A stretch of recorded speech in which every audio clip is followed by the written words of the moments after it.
Job chapter 30. But now they that are younger than I have me in derision, whose fathers I would have disdained to have set with the dogs of my flock. Yea, whereto might the strength of their hands profit me, in whom old age was perished?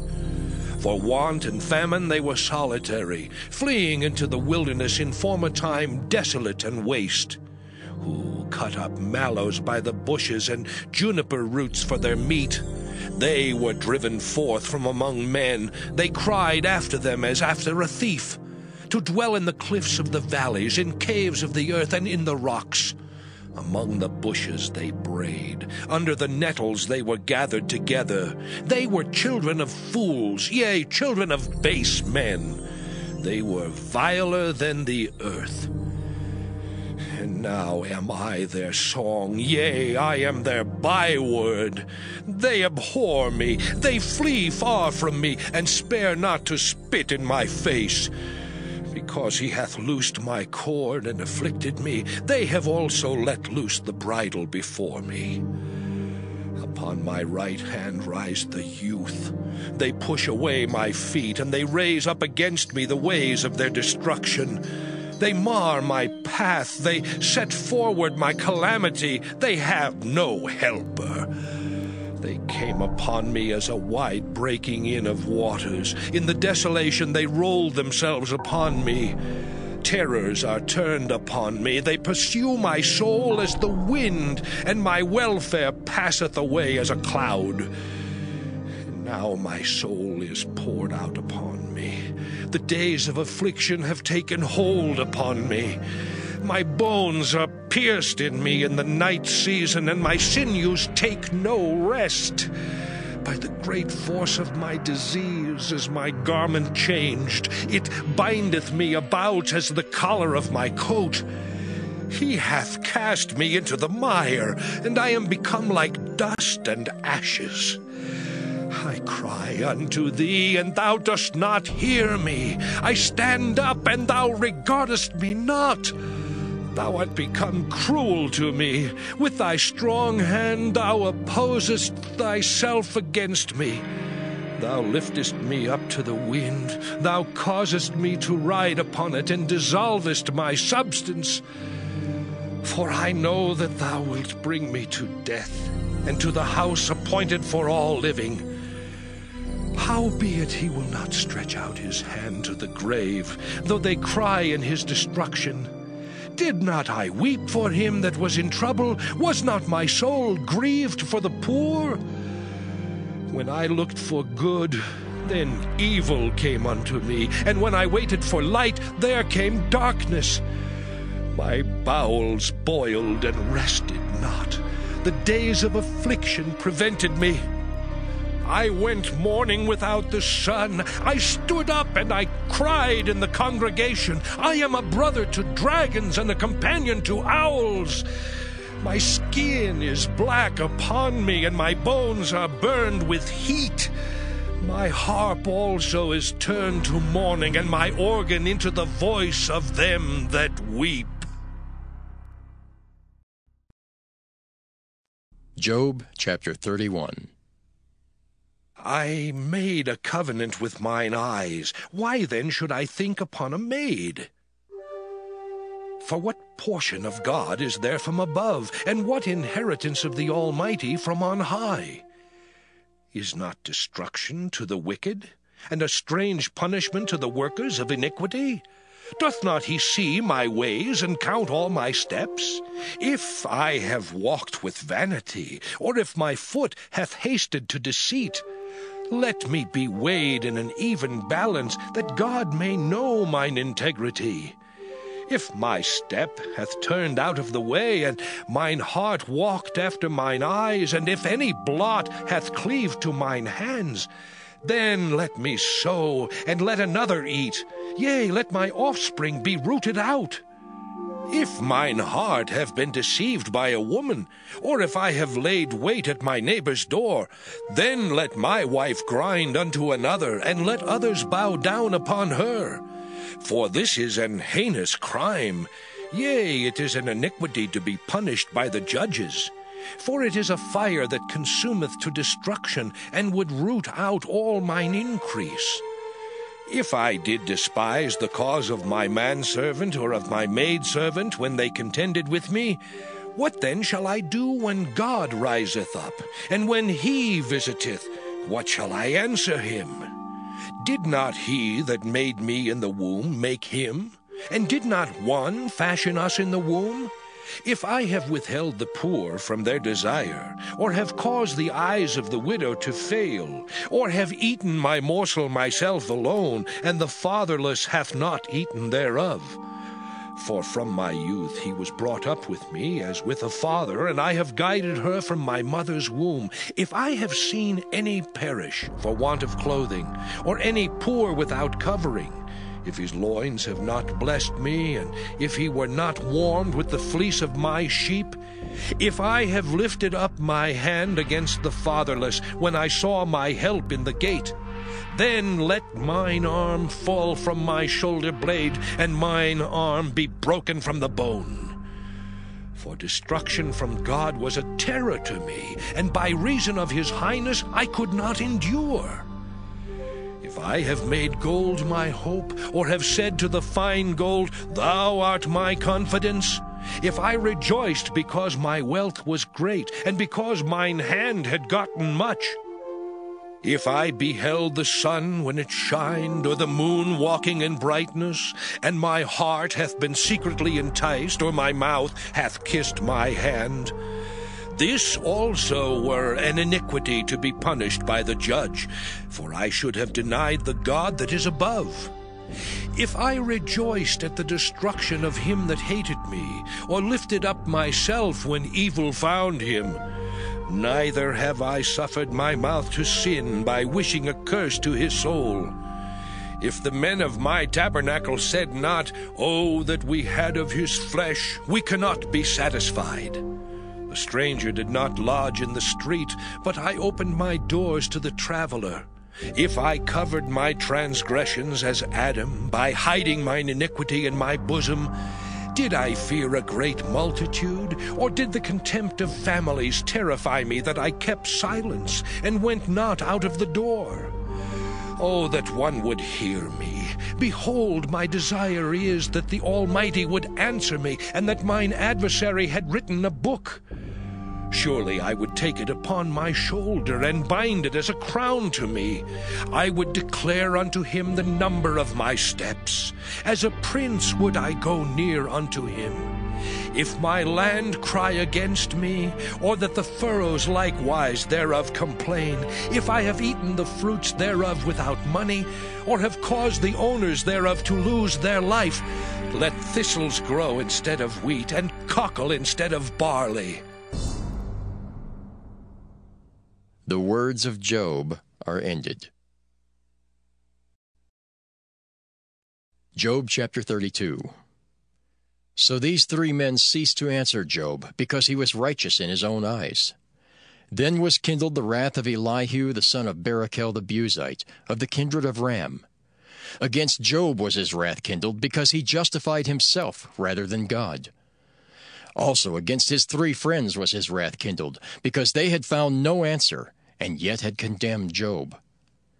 Now Elihu had waited till Job had spoken, because they were elder than he. When Elihu saw that there was no answer in the mouth of these three men, then his wrath was kindled. And Elihu the son of Barachel the Buzite answered and said, I am young, and ye are very old. Wherefore I was afraid, and durst not show you mine opinion. I said, Days should speak, and multitude of years should teach wisdom. But there is a spirit in man, and the inspiration of the Almighty giveth them understanding. Great men are not always wise, neither do the aged understand judgment. Therefore I said, Hearken to me, I also will show mine opinion. Behold, I waited for your words, I gave ear to your reasons, whilst ye searched out what to say.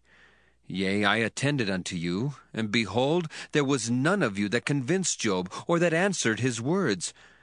Lest ye should say, We have found out wisdom, God thrusteth him down, not man. Now he hath not directed his words against me, neither will I answer him with your speeches." They were amazed. They answered no more. They left off speaking. When I had waited, For they spake not, but stood still, and answered no more. I said, "I will answer also my part. I also will show mine opinion. For I am full of matter, the spirit within me constraineth me. Behold, my belly is as wine which hath no vent. It is ready to burst like new bottles. I will speak, that I may be refreshed. I will open my lips and answer.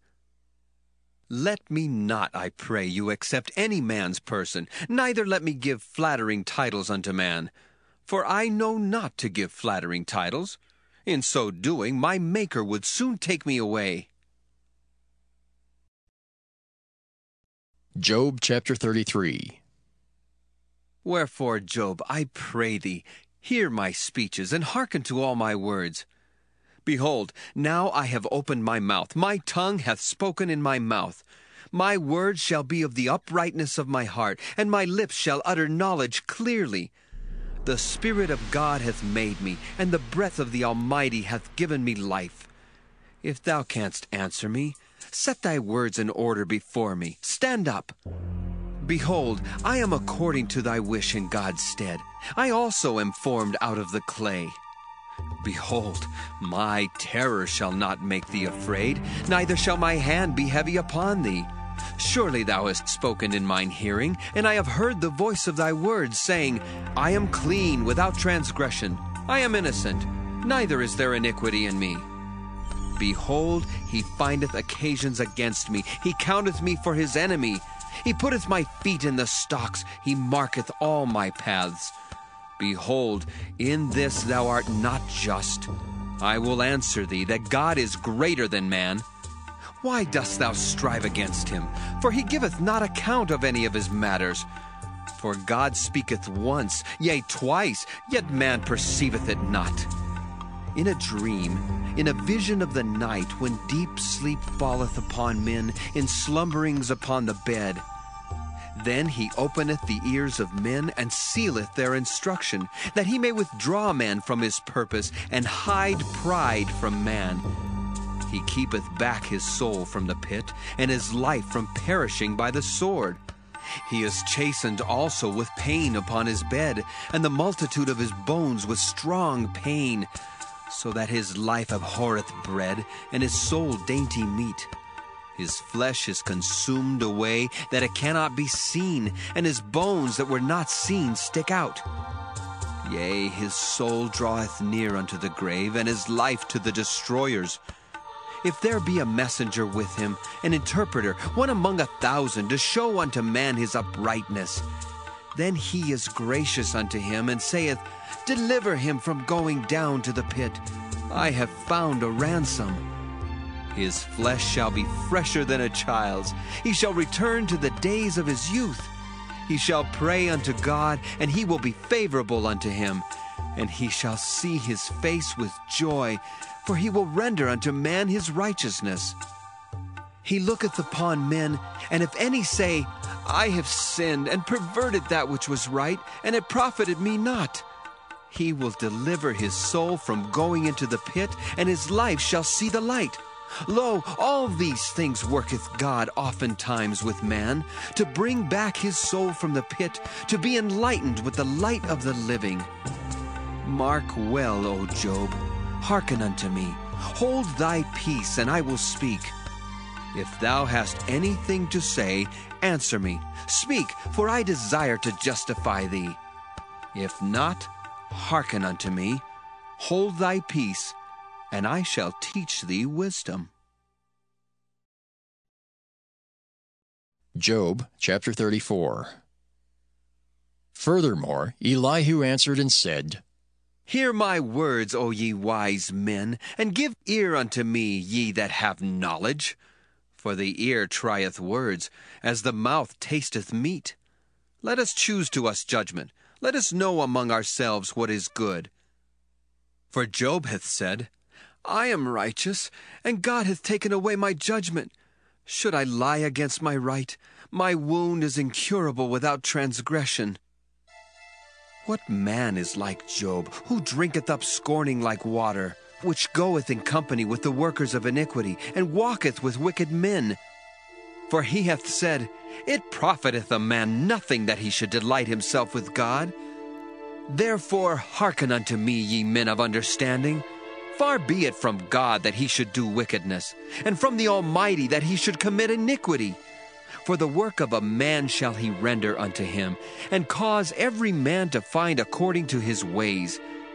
Yea, surely God will not do wickedly, neither will the Almighty pervert judgment. Who hath given him a charge over the earth, or who hath disposed the whole world? If he set his heart upon man, if he gather unto himself his spirit and his breath, all flesh shall perish together, and man shall turn again unto dust.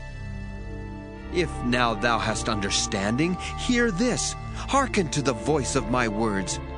Shall even he that hateth right govern? And wilt thou condemn him that is most just? Is it fit to say to a king, Thou art wicked, and to princes, Ye are ungodly?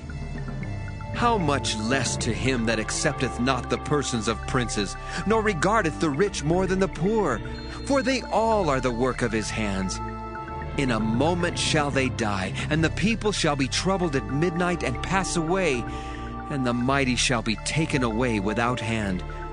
For his eyes are upon the ways of man, and he seeth all his goings. There is no darkness, nor shadow of death where the workers of iniquity may hide themselves.